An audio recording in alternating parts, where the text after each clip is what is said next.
Bonjour, je m'appelle Frère Moïse. Je suis membre de la communauté des Béatitudes et j'habite à Maï, près de l'eau. Durant ma vie communautaire, j'ai passé plusieurs années en Israël, à Emmaüs Nicopolis, entre Jérusalem et Tel Aviv. Cette période de ma vie a été importante. J'ai été attiré par la terre d'Israël à cause de la Bible, mais c'était l'occasion pour moi aussi de rencontrer le peuple juif et du coup de m'interroger profondément sur la relation que l'Église entretient avec le peuple juif. Plus largement, c'est ce qu'on appelle le mystère d'Israël. Cet épisode de ma vie était très marquant, non seulement pour ma vie intérieure, ma vie spirituelle, mais aussi pour ma réflexion théologique.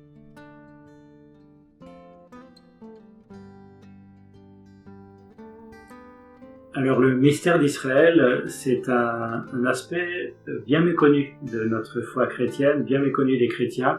On ne mesure pas à quel point le fait que Dieu ait choisi un peuple parmi d'autres, dans le cadre de l'Ancienne Alliance, pour se révéler à lui, pour faire alliance avec lui. On ne mesure pas à quel point cette idée, cette réalité est essentielle aussi pour notre foi chrétienne, même avec Jésus. Et de fait, quand on regarde un petit peu ce qui s'est passé dans la vie de Jésus, on voit que à la crèche, Jésus est visité d'une part par les bergers qui sont des représentants du peuple juif, d'autre part par les mages qui sont des représentants des nations. Ces deux visites ont leur sens. Elles montrent que Jésus est venu pour les uns et pour les autres et de manière assez distincte aussi. Par ailleurs, à la croix, quand saint Paul réfléchit à ce qui s'est passé à travers l'épisode dramatique de la crucifixion, il dit la croix du Christ est folie pour les païens et scandale pour les juifs. Donc on voit aussi que le mystère central de notre foi, la mort et la résurrection de Jésus, se présente de manière différente, d'une part pour les juifs, d'autre part pour les nations.